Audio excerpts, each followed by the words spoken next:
दोस्तों आज के इस वीडियो में हम बात करेंगे कि 2026 के लेटेस्ट प्रोसेस के बारे में कि आप अपने ज़मीन का दाखिल खारिज कैसे कर सकते हो, वो भी आप अपने घर बैठे, आप अपने मोबाइल की मदद से या तो फिर आपके पास कंप्यूटर हो तो उसकी मदद से। अगर आपके पास कुछ इस तरह का केवाला है मतलब जितना पुराना से पुराना केवाला हो जैसे कि 1940 का हो या तो फिर 1980 का हो या तो फिर 1990 का हो या तो फिर 2000 ईस्वी का हो, तो इसे ना आप दाखिल खारिज कैसे कर पाओगे वो भी ईज़िली। तो इस 20 मिनट के वीडियो में मैंने आपको एक संपूर्ण प्रोसेस बताया है। अगर आप ये वीडियो देख लेते हो तो सेकंड वीडियो देखने की जरूरत नहीं पड़ेगा आपको दाखिल खारिज करने के लिए।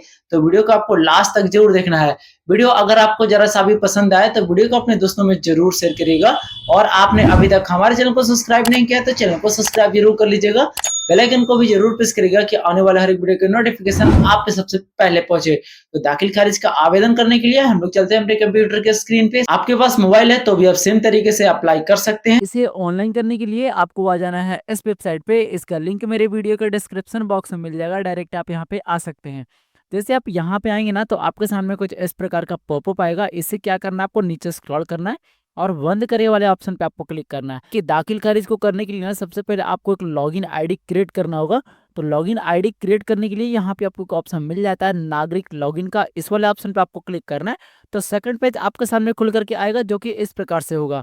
अब यहाँ पे जब तक आप लॉगिन नहीं कर सकते, जब तक आप इसमें पंजीकरण नहीं कर लोगे, तो पंजीकरण करने के लिए यहाँ पे आपको एक लिंक मिल जाता है पंजीकरण का, इस वाला ऑप्शन पे आपको क्लिक करना है।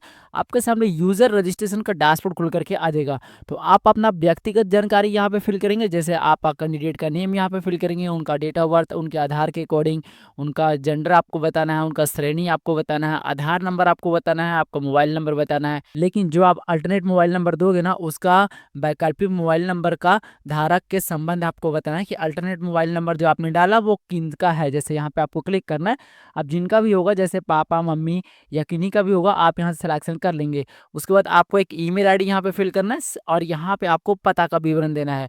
पता में जैसे आप अपना आपका विलेज कहाँ है, आपका पोस्ट ऑफिस कहाँ है, आपका गाँव शहर कस्बा कहाँ है, आपका डिस्ट्रिक्ट कहाँ है, आपका राज्य कौन सा है, आपका पिन कोड, और ये कैप्चा को यहाँ पे फिल करेंगे। और पंजीकरण करे वाले ऑप्शन पे जैसे ही आप क्लिक करोगे ना, आपके फ़ोन पे इंस्टेंटली ओटीपी जाएगा। उस ओटीपी को फिलअप करके आप रजिस्ट्रेशन प्रक्रिया को कंफर्म कर सकते हो। रजिस्ट्रेशन करने के बाद डायरेक्टली आपके सामने लॉगिन का डैशबोर्ड खुल करके आ जाएगा। तो जो मोबाइल नंबर से आपने रजिस्ट्रेशन किया ना, उस मोबाइल नंबर को यहाँ पे आपको फिल करना है, ये कैप्चा आपको यहाँ पे फिल करना है और साइन इन करे वाले ऑप्शन पे आपको क्लिक करना है। तो आपके फ़ोन पे एक ओटीपी जाएगा, उस ओटीपी को यहाँ पे आपको फिल करना है और पुष्टि करे वाले ऑप्शन पे आपको क्लिक करना है। जैसे ही आप लॉगिन करोगे ना, तो आपके सामने बहुत सारे सर्विसेज देखने को मिल जाएगा। अभी आपको क्या करना है, दाखिल खारिज पे हम लोग बात करें तो अभी आपको दाखिल खारिज करना है। तो यहाँ पे आपको एक ऑप्शन मिल जाता है ऑनलाइन दाखिल खारिज आवेदन करें का, इस वाले ऑप्शन पे आपको क्लिक करना है। तो उपयोगकर्ता का विवरण यहाँ पे खुल करके आ जाएगा, मतलब जिनके भी नाम से आपने रजिस्ट्रेशन किया उनका फुल डिटेल आपको यहाँ पे शो करेगा। उसके बाद इसमें ऑनलाइन करने के लिए थोड़ा सा आप इसमें नीचे स्क्रॉल करेंगे, यहाँ पे आपको एक ऑप्शन मिल जाता है जिला और अंचल चुनने का। तो आपको अपना होम डिस्ट्रिक्ट नहीं चुनना है, ठीक है। आपको उस जिले को चयन करना है जिस जिले में आपने जमीन खरीदा है। मान लो आप गया जिले के रहने वाले हो, ठीक है, और आपने जहानाबाद में जमीन खरीदा या तो फिर आपने औरंगाबाद में जमीन खरीदा। मेरा कहने का मतलब ये है कि आप जिस डिस्ट्रिक्ट के रहने वाले हैं और अगर आपने अदर डिस्ट्रिक्ट में जमीन लिया है या तो फिर सेम डिस्ट्रिक्ट में आपका जमीन है, तो आप अपने हिसाब से यहाँ पे सिलेक्शन करेंगे। डिस्ट्रिक्ट को चूज करने के बाद आपको उसी अंचल को चूज करना है जिस अंचल में आपका जमीन है। सिंपली यहाँ पे क्लिक करेंगे और आप अपने अंचल का नेम को यहाँ से चूज कर लेंगे। बाद यहाँ पे आपको एक ऑप्शन मिल जाता है नया दाखिल खारिज आवेदन करें का, इस वाले ऑप्शन पे आपको क्लिक करना है। आपके सामने आवेदक का विवरण खुल करके आ जाएगा जिनके नाम से अभी आपने रजिस्ट्रेशन किया था। तो पहले आपको ये बताना है कि आवेदन करने वाले आवेदक के प्रकार का चयन करें। तो अगर जिनके नाम से आप यहाँ पे दाखिल खारिज कर रहे हो उन्हीं के नाम से अगर आपने आईडी बनाया होगा तो सिंपली यहाँ पे क्लिक करेंगे और आवेदक स्वयं क्रेता है इसको आपको चूज कर लेना है। और अगर आप जो आईडी क्रिएट किए हैं वो किसी दूसरे के नाम से है और आप दाखिल खारिज दूसरे का कर रहे हैं, तो यहाँ पे आपको बहुत सारे ऑप्शन मिल जाता है, जैसे कि आवेदक कोई सेवा प्रदान करता हो या तो फिर आवेदक कोई तृतीय पक्ष का हो, आप अपने हिसाब से चूज कर लेंगे, ठीक है। उसके बाद आवेदक का पूरा नाम आपको यहाँ पे फिल करना है, आवेदक का पिता या तो फिर पति का नाम आपको यहाँ पे फिल करना है, उनका रिलेशनशिप आपको यहाँ पे बताना है कि जो आप यहाँ पे फिल किए ना उनसे उनका रिलेशनशिप क्या है आवेदक का। सिंपली यहाँ पे क्लिक करेंगे, जैसे फादर हो हस्बैंड हो तो आप अपने हिसाब से चूज कर लेंगे, ठीक है। उसके बाद दाखिल खारिज के प्रकार का चयन करें, सिंपली यहाँ पे क्लिक करेंगे। अब देखिए जिस जमीन का आप दाखिल खारिज कर रहे हैं वो आपको किस तरीके से मिला, जैसे आपने सेल्फ परचेस किया है या तो फिर सेल या तो फिर परचेस किया है, तो आप इसको चूज कर लेंगे ऊपर वाले को। अगर आपने एक्सचेंज किया है तो आप नीचे वाले को चूज़ करेंगे। अगर आपको कोई गिफ्ट दिया है तो आप गिफ्ट वाले को चूज़ करेंगे। आप अपने हिसाब से चूज़ कर लेंगे। उसके बाद ईमेल आईडी आपका ऑटोमेटिकली फिल आएगा। तो अगर आपने आवेदक का ईमेल आईडी फिलअप किया होगा तो ये फिलअप रहने देंगे, नहीं तो आपको क्या करना है, इसे दोबारा से फिलअप कर लेना है। उसके बाद मोबाइल नंबर आपको यहाँ पे फिल करना है। उसके बाद वर्तमान पता आपको यहाँ पे बताना है। तो ये जो वर्तमान पता है ना, आप अपना होम एड्रेस फिलअप करेंगे, ठीक है। जैसे आप अपना विलेज का नेम, जहाँ पे भी आपका विलेज हो, आपके आधार कार्ड के अकॉर्डिंग, आप अपने पोस्ट ऑफिस का नेम, आप अपने पुलिस स्टेशन का नेम, आप अपना डिस्ट्रिक्ट जो होम डिस्ट्रिक्ट आपका है, उसके बाद स्टेट, और उसके बाद जो आपका एरिया पिन कोड है वो यहाँ पे फिल करेंगे। उसके बाद स्थानीय पता आपको फिलअप करना है। तो ये जो वर्तमान पता आपने फिलअप किया ना, और अगर आपका अस्थायी पता दोनों सेम होगा तो यहाँ पे आपको एक ऑप्शन मिल जाता है वर्तमान के समान। सिंपली यहाँ पे आपको क्लिक करना है, ये एड्रेस आपका ऑटोमेटिकली फिलअप हो जाएगा। उसके बाद सेव और आगे बढ़े वाले ऑप्शन पे आपको क्लिक करना है। तो आपके सामने प्लॉट विवरण फिलअप करने का ऑप्शन आ जाएगा। तो देखिए, जैसे कि डिस्ट्रिक्ट आपने स्टार्टिंग में चूज किया, वो डिस्ट्रिक्ट आपको यहाँ पे शो करेगा, उप प्रखंड आपका शो करेगा, और आपका अंचल शो करेगा। आपको हल्का चूज करना है। हल्का का मतलब ये होता है जिस भी पंचायत में आपका जमीन है, ठीक है। उसके बाद आपको स्वराज मौजा यानी थाना नंबर फिलअप करना है। तो जैसे आप यहाँ पे क्लिक करेंगे और आप अपने हल्का का नेम चूज करेंगे ना, तो इस हल्के में जितना भी आपका थाना नंबर या तो फिर मौजा नंबर होगा ना, आपको यहाँ पे क्लिक करना है, वो सारा यहाँ पे शो करेगा। अब आप ये देख लेंगे कि किस थाना नंबर में आपका जमीन है, यहाँ से आपको चूज करना है। उसके बाद प्लॉट विवरण जोड़ने के लिए यहाँ क्लिक करें, इस वाले ऑप्शन पे आपको क्लिक करना है और थोड़ा सा आपको वेट करना है। आपके सामने कुछ इस प्रकार का पॉपअप खुल करके आ जाएगा।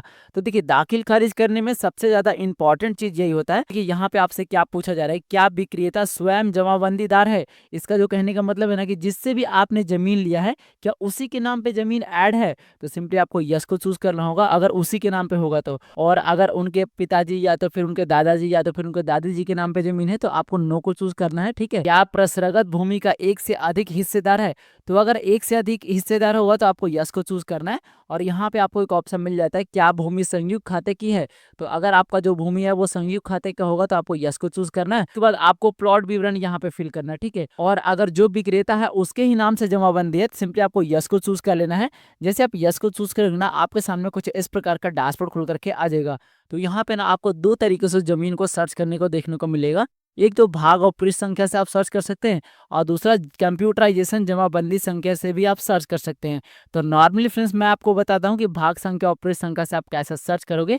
अगर आप दाखिल खारिज पहले किए होंगे तो ये चीज़ आपको पता होगा कि कहाँ से मिलता है। अगर ये चीज़ आपको पता नहीं है तो आप अपने केवाला के सेकंड या तो फिर थर्ड पेज में देखेंगे, भाग संख्या और पृष्ठ संख्या आपको देखने को मिल जाएगा। अगर वहां से भी आपको नहीं मिलता है तो आपको लैंड रिकॉर्ड के ऑफिशियल वेबसाइट पे आ जाना है। देखिए यहाँ पे, जैसे आप यहाँ पे आएंगे ना, थोड़ा सा आप इसमें नीचे स्क्रॉल करेंगे, जमाबंदी पंजी देखिए वाले ऑप्शन पे आपको क्लिक करना है। जैसे आप इस पे क्लिक करेंगे ना, तो आपके सामने पंजी 2 का प्रतिवेदन खुल करके आ जाएगा। सबसे पहले आपको अपना डिस्ट्रिक्ट चूज कर लेना है, जिस भी डिस्ट्रिक्ट में आपका जमीन है। उसके बाद आपको अपना अंचल चूज करना है, प्रोसीड वाला ऑप्शन पे आपको क्लिक करना है। उसके बाद आपको अपना हल्का चूज कर लेना है। उसके बाद आपको अपना मौजा चूज करना है, जिस भी मौजे में आपका जमीन है, ठीक है। इस प्रकार से आप चूज करेंगे। उसके बाद जो भी आपका खाता नंबर है, आप खाता नंबर वाला ऑप्शन को चूज करेंगे, या तो फिर आपको बहुत सारे ऑप्शन यहाँ पे देखने को मिल जाएगा, उस तरीके से भी आप यहाँ पे सर्च कर सकते हैं। तो मैं नॉर्मली आपको खाता नंबर से सर्च करके दिखाता हूँ। खाता नंबर फिल करेंगे, ये जो सुरक्षा कोड आता है ना, माइनस प्लस करके जो भी आपके केस में है आप यहाँ पे फिल करेंगे, और सर्च वाले ऑप्शन पे आपको क्लिक करना है और नीचे आपको स्क्रॉल करना है। देखिए, इस खाता नंबर में जितने भी लोगों का जमीन होगा ना, वो सारा लोगों का नाम यहाँ पे खुल करके आ जाएगा। तो जिस भी व्यक्ति से आपने जमीन लिया है ना, उस जमीन के सामने देखेंगे यहाँ पे आपको एक आई का ऑप्शन मिलेगा, इस पे आपको क्लिक करना है। अब यहाँ पे आपको भाग संख्या और पृष्ठ संख्या देखने को मिल जाता है। तो यही भाग संख्या और पृष्ठ संख्या आपको क्या करना है, यहाँ पे फिल करना है। यहाँ पे चूज करेंगे, ये कॉलम जो है ना एक्टिवेट हो जाएगा। उसके बाद भाग संख्या यहाँ पे फिल करेंगे और पृष्ठ संख्या आपको यहाँ पे फिल करना, और सर्च वाले ऑप्शन पे आपको क्लिक करना है। तो आपके सामने कुछ इस तरह का डैशबोर्ड खुल करके आ जाएगा। आप जिनके भी नाम से ये जमीन होगा ना, उनका नेम आपको यहाँ पे शो करेगा, उनके पिता या तो फिर पति का नेम आपको यहाँ पे शो करेगा, जाति अगर उसमें ऐड होगा तो यहाँ पे शो करेगा, नहीं तो ये एने आएगा, और उनका एड्रेस आपको यहाँ पे शो करेगा। तो इसी में अगर आपका जमीन है तो आपको इसे चेक मार्क करना है। यहाँ पे ये कॉलम जो है ना वो एक्टिवेट हो जाएगा। यहाँ पे देखिए, आपको एकड़ में जमीन फिलअप करना है और डिसमिल में फिलअप करना है। तो एक चीज मैं आपको बता दूं कि अगर आपने जमीन एकड़ में लिया होगा, पुट मान लो अगर आपने 1 एकड़ 50 डिसमिल जमीन लिया, तो 1 आपको यहाँ पे फिल करना और 50 आपको इस वाले कॉलम फिलअप करना है। और अगर आपका जो जमीन है वो डिसमिल में है, तो आपको क्या करना है, एकड़ वाले कॉलम में ना 0 फिलअप करेंगे इस प्रकार से, ठीक है। और जितना भी डिसमिल आपने जमीन लिया, सपोर्ट मान लो 5 डिसमिल लिया, या तो फिर 10 डिसमिल लिया, या तो फिर 50 डिसमिल, 75 डिसमिल, तो आपको क्या करना है, इस प्रकार से फिलअप करना है। ठीक है, बाद आपको चौहद्दी यहाँ पे फिलअप करना है कि उत्तर में कौन है, दक्षिण में कौन है, और पूरब में कौन है और पश्चिम में कौन है।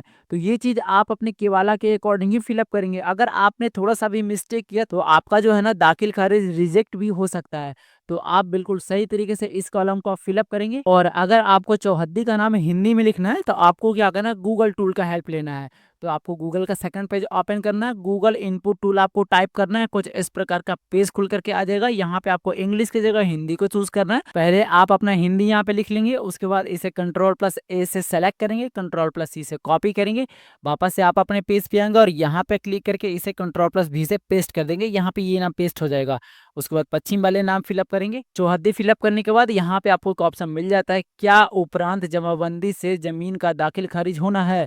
तो अगर इसी जमाबंदी से जमीन का दाखिल खारिज होना होगा तो आपको यस को चूज करना है। उसके बाद आपको थोड़ा सा वेट करना है, सेव एंड नेक्स्ट का एक ऑप्शन एक्टिवेट हो जाएगा, इस वाले ऑप्शन पे आपको क्लिक करना है। यहाँ पे आपको शो करेगा कि save successful, now close this window, simply okay वाले ऑप्शन पे आपको क्लिक करना है और उसके बाद बंद करे वाले ऑप्शन पे आपको क्लिक करना है। जैसे आप इस पे क्लिक करेंगे ना तो आपका जो है ना जमीन का विवरण यहाँ पे ऐड होकर के आ जाएगा। डिक्लेरेशन को चेक मार्क करेंगे और सेव और आगे बढ़े वाले ऑप्शन पे आपको क्लिक करना है। तो आपके सामने क्रेता का विवरण फिलअप करने का ऑप्शन आ जाएगा। तो क्रेता का विवरण यहाँ पे पहले से फिलअप आएगा, जैसे कि आपने आवेदन का विवरण में फिलअप किया था, ठीक है। और कुछ चीजें अगर आपका नहीं आता है तो आप यहाँ पे फिलअप कर लेंगे। जैसे जाति आपका नहीं आएगा तो सिंपली यहाँ पे क्लिक करेंगे। आप जिस भी कास्ट से आप बिलोंग करते हैं आप अपने हिसाब से अपने कास्ट को यहाँ से चूज कर लेंगे। उसके बाद अगर आपका जेंडर में मिस्टेक है सिंपली यहाँ पे क्लिक करेंगे और जेंडर को भी आप चेंज कर लेंगे। मोबाइल नंबर आपका यहाँ पे शो करेगा और एड्रेस आपको यहाँ पे शो करेगा, ठीक है। यहाँ पे आपको आधार नंबर फिलअप करना है, सिंपली यहाँ पे क्लिक करेंगे और आप अपना आधार नंबर को फिल कर लेंगे। इतना चीज फिलअप करने के बाद अगर एक से अधिक क्रेता है, मतलब जो जमीन खरीदने वाला है एक से अधिक व्यक्ति के नाम से जमीन है, तो यहाँ पे आपको एक ऑप्शन मिल जाता है नई पंक्ति जोड़े का। इस पे क्लिक करके और आप सेकंड जो क्रेता है ना उनका नाम यहाँ पे ऐड कर सकते हैं। और जिस केवाले का आप दाखिल खारिज कर रहे हो उसमें एक ही क्रेता है तो एक आपको यहाँ पे ऐड हो गया। उसके बाद आपको सेव और आगे बढ़े वाले ऑप्शन पे क्लिक करना है और थोड़ा सा आपको वेट करना है। यहाँ पे विक्रेता का विवरण आपको फिलअप करना है, जिनसे भी आपने ये जमीन खरीदा, ठीक है। तो उनका नाम आपको यहाँ पे फिल करना है, अभिभावक का नेम आपको यहाँ पे फिल करना है। उसके बाद संबंध आपको यहाँ पे बताना है कि जिनका भी नाम आपने अभिभावक में फिलअप किया ना, उनके हस्बैंड का आपने फिलअप किया या तो फिर पिता का या तो फिर दादा का, मतलब जितना जिनका भी आपने फिलअप किया आप यहाँ से चूज कर लेंगे। उसके बाद उनका कास्ट आपको यहाँ पे चूज करना है, उनका जेंडर आपको यहाँ पे बताना है, मोबाइल नंबर आपको उनका यहाँ पे देना है और उनका फुल एड्रेस आपको यहाँ पे फिल करना है। उसके बाद आधार नंबर यहाँ पे फिल कर भी सकते हैं या तो फिर आप नहीं भी कर सकते हैं, या मैंडेटरी नहीं है। और अगर एक से अधिक इस जमीन के विक्रेता हैं तो यहाँ पे आपको ऑप्शन मिल जाता है नई पंक्ति जोड़ेगा। जैसे आप इस पे क्लिक करेंगे सेकंड कॉलम भी आपके सामने खुल करके आ जाएगा। तो आप अपने हिसाब से देख लेंगे कि इस जमीन के कितने विक्रेता हैं, और अगर एक ही होंगे तो इतना चीज फिलअप करने के बाद आपको सेव और आगे बढ़े वाले ऑप्शन पे क्लिक करना है। तो आपके सामने दस्तावेज का विवरण फिलअप करने का ऑप्शन आ जाएगा। तो देखिए दस्तावेज आप 2-3 तरीके दस्तावेज यहाँ पे दे सकते हैं। देखिए दस्तावेज का प्रकार आपको यहाँ पे बताया गया, तो रजिस्टर्ड डीड नंबर आप यहाँ पे फिल कर सकते हैं, या तो फिर आपके पास दार के वाला हो तो वो भी फिल कर सकते हैं, या तो फिर कोई और भी दस्तावेज का नाम आप यहाँ पे जोड़ करके फिलअप कर सकते हैं। तो मैं आपको यही सजेस्ट करूंगा कि सिर्फ आपको रजिस्टर्ड डीड नंबर से ही दाखिल खारिज को करना है। देखिए रजिस्टर्ड डीड नंबर आप कहां से खोजेंगे, तो आप अपने केवाला के फर्स्ट पेज पे देखेंगे ना तो सबसे ऊपर में आपको डीड संख्या मिल जाएगा देखने को। तो आप अपना डीड संख्या यहाँ पे फिल करेंगे और दस्तावेज की तारीख आपको यहाँ पे फिल करना है। ये भी आपको केवाला पे ही देखने को मिल जाएगा। तो कैलेंडर का ऑप्शन आपको यहाँ पे मिल जाता है, इस पे आपको क्लिक करना है और जिस भी ईयर में आपका जमीन रजिस्ट्री हुआ ना उस ईयर को आपको चूज कर लेना है। उसके बाद आप अपने मंथ को चूज करेंगे, उसके बाद डेट को चूज कर लेना। यहाँ पे आपका दस्तावेज की तारीख चूज होकर के आ जाएगा। अब देखिए एक चीज को आपको ध्यान देना है कि अगर आपने केवाला करवाया, ठीक है, और 90 दिनों के बाद आप दाखिल खारिज के लिए आवेदन कर रहे हैं, तो उसके लिए ना आपको यहाँ पे कारण बताना होगा कि आप 90 दिन के बाद दाखिल खारिज के लिए आवेदन क्यों कर रहे हैं और इससे पहले आपने क्यों नहीं किया। ये जो कारण आप लिखोगे ना, आप कैसे लिखोगे, तो गूगल का सेकंड पेज आप यहाँ पे लेंगे, जैसे कि मैंने गूगल इनपुट टूल का उपयोग करने के लिए आपको बताया, तो यहाँ से आप इसके कट कर देंगे। कट करने के बाद जो भी आपका कारण है आप यहाँ पे लिख देंगे। अगर आपको कारण लिखना नहीं आता है तो मैं डिस्क्रिप्शन बॉक्स में दे दूंगा, आप वहां से कॉपी पेस्ट कर सकते हैं। तो आप इस तरह से एक लेटर टाइप कर लेंगे जो कि 100 वर्ड के अंदर होगा, ठीक है। आप अपने हिसाब से इसे एडिट करके, ठीक है, लेकिन आप ज्यादा बेटर ये होगा कि आप अपने अकॉर्डिंग लिख लेंगे, ठीक है। उसके बाद यहाँ से इसे सिलेक्शन करेंगे, कॉपी करेंगे, वापस इस साइड पे आएंगे और यहाँ पे आपको पेस्ट कर देना है। जैसे आप इसे पेस्ट करोगे ना उसके बाद यहाँ पे आपसे इस आरओ का चयन करने के लिए बोला जाएगा या तो फिर डीएसआरओ का, सिंपली यहाँ पे क्लिक करेंगे। अब आपका जो केवाला है वो किस जगह से लिखाया है तो उस जगह का आपका नाम शो करेगा जहां से आपने चूज किया होगा। तो आप अपने हिसाब से चूज़ कर लेंगे। वो दस्तावेज़ आपको यहाँ पे अपलोड करना है, जो कि पीडीएफ में आपको अपलोड करना है और लेस देन 1 एमबी, मतलब 1 एमबी से कम में आपको अपलोड करना है। तो चूज़ फाइल वाले ऑप्शन पे आपको क्लिक करना है। अब जहाँ पे भी आप अपने केवाला का पीडीएफ रख रखोगे ना, वहाँ से आपको सर्च करना है, सिलेक्शन करना है, ओपन करना है। यहाँ पे उस पीडीएफ का नाम आ जाएगा। यहाँ पे आपको एक ऑप्शन मिलेगा सेव और आगे बढ़े वाले ऑप्शन पे आपको क्लिक करना है और थोड़ा-सा आपको यहाँ पे वेट करना है। जैसे ही आपका ये पीडीएफ सेव हो जाता है, आपका जो डॉक्यूमेंट है वो यहाँ पे शो करेगा। तो इसे आप देखना चाहते हैं तो यहाँ पे आपको एक ऑप्शन मिलेगा व्यू का, इस पे जैसे आप क्लिक करोगे ना, तो आपने जो डॉक्यूमेंट अपलोड किया वो एक पॉपअप आएगा और इस पॉपअप में आपका डॉक्यूमेंट शो करेगा। इस प्रकार से आपका डॉक्यूमेंट यहाँ पे शो करेगा। तो आप अपने डॉक्यूमेंट को रीचेक जरूर कर लेंगे। उसके बाद यहाँ से आपको कट करना है, नीचे स्क्रॉल करेंगे, यहाँ पे आपको एक ऑप्शन मिल जाता है मोबाइल सत्यापित करेगा, इस वाले ऑप्शन पे आपको क्लिक करना है और थोड़ा-सा वेट करना है। अब आपने जो भी विवरण फिलअप किया ना स्टार्टिंग से लेकर के अभी तक, वो पूरा विवरण आपका यहाँ पे शो करेगा। आप मोबाइल को सत्यापन करने के लिए यहाँ पे आपको एक ऑप्शन मिल जाता है ओटीपी प्राप्त करेगा, इस वाले ऑप्शन पे आपको क्लिक करना है। तो आपके फ़ोन पे एक इंस्टेंटली ओटीपी जाएगा, उस ओटीपी को यहाँ पे आपको फिल करना है और पुष्टि करे वाले ऑप्शन पे आपको क्लिक करना है। तो आपका जो है ना ओटीपी यहाँ पे सक्सेसफुली वेरीफाइड कर लिया जाएगा। सिंपली आपको ओके वाले ऑप्शन पे क्लिक करना है और थोड़ा-सा आपको नीचे स्क्रॉल करना है। देखिए यहाँ पे स्थिति में आपका सही का टिक लग जाएगा। उसके बाद फॉर्म को फाइनल सबमिट करने के लिए यहाँ पे आपको एक ऑप्शन मिल जाता है प्रीव्यू एंड सबमिट का, इस वाले ऑप्शन पे आपको क्लिक करना है और थोड़ा-सा वेट करना। आपके सामने वापस से कुछ इस प्रकार का पेज खुल करके आ जाएगा। थोड़ा-सा आप इसमें नीचे स्क्रॉल करेंगे और आप अपने डिटेल को पूरा सही तरीके से चेक कर लेंगे, क्योंकि अगर आप इसमें एक बार सबमिट कर देते हो और अगर आपका इसमें कुछ मिस्टेक रहता है तो आपका ये रिजेक्शन भी आ सकता है। तो रिजेक्शन से बचने के लिए आप अपने डाटा को एक बार सही तरीके से रीचेक कर लेंगे। उसके बाद थोड़ा-सा आपको नीचे स्क्रॉल करना है, एक डिक्लेरेशन मिलेगा, इसे आप चेक मार्क करेंगे। उसके बाद यहाँ पे आपको एक ऑप्शन मिल जाता है अंतिम सबमिट का, इस वाले ऑप्शन पे आपको क्लिक करना है। तो वापस से आपके फ़ोन पे एक ओटीपी जाएगा, उस ओटीपी को यहाँ पे आपको फिल करना है। उसके बाद यहाँ पे आपको एक ऑप्शन मिल जाता है पुष्टि करें और अंतिम सबमिट करें का, इस वाले ऑप्शन पे आपको क्लिक करना है। तो आपके पास कुछ इस प्रकार का पॉपअप आ जाएगा। यहाँ पे आपसे बोला जाएगा आपका आवेदन सत्यापन के उपरांत ही स्वीकार होगा। सिंपली आपको ओके वाले ऑप्शन पे क्लिक करना है। तो देखेंगे कि आपका जो आवेदन संख्या है वो आपको यहाँ पे देखने को मिल जाएगा। इसे आपको प्रिंट करके या तो फिर सेव करके रख लेना है। वीडियो के लास्ट में मैं एक चीज आपको बता दूं कि ये जो आपने दाखिल खारिज किया ना, अब इसमें 2 तरीकों से आप यहाँ पे अप्रूवल ले सकते हो। पहले तो आप 30 से 60 दिनों तक इसे आप यूं ही छोड़ दो तो ऑटोमेटिकली आपका अप्रूवल हो जाएगा। और अगर आपको जल्दी में अप्रूवल चाहिए, मतलब 1 सप्ताह से 15 दिन में आपको अप्रूवल चाहिए, तो ये जो आपका रिसिप्ट मिला ना और जो आपका केवाला है, सभी का फोटोकॉपी करके आपको क्या करना होगा, अपने कर्मचारी को या तो फिर सीईओ को आप जमा कर देंगे। तो इजिली 1 सप्ताह के अंदर आपको ये अप्रूवल देखने को मिल जाता है। जब आपका अप्रूवल मिल जाता है तो शुद्धि पत्र इसका आप कैसे निकालोगे, तो नेक्स्ट वीडियो में मैं आपको शुद्धि पत्र निकालने के लिए भी बताऊंगा। उसमें स्टेटस चेक करने के लिए भी मैं बताऊंगा कि आप अपने दाखिल खारिज का स्टेटस कैसे चेक करोगे और शुद्धि पत्र को आप कैसे डाउनलोड करके प्रिंट कर सकते हो और अपने पास रख सकते हो। तो इस वीडियो में फिलहाल इतना ही अपडेट था। तो इस वीडियो में मैंने आपको एक संपूर्ण प्रोसेस बताया है कि दाखिल खारिज आप कैसे कर सकते हो, वो भी 2026 के लेटेस्ट प्रोसेस के बारे में। तो वीडियो अगर आपको जरा सा भी हेल्पफुल लगा हो तो वीडियो को अपने दोस्तों में जरूर शेयर करिएगा। और आपने अभी तक हमारे चैनल को सब्सक्राइब नहीं किया तो चैनल को सब्सक्राइब जरूर कर लीजिएगा। बेल आइकन को भी जरूर प्रेस करिएगा कि आने वाले हर एक वीडियो की नोटिफिकेशन आप पे सबसे पहले पहुंचे। तो मिलते हैं फिर से किसी ऐसे नए टॉपिक के साथ, तब तक के लिए धन्यवाद। देखते रहिए A to Z सॉल्यूशन। जय हिंद।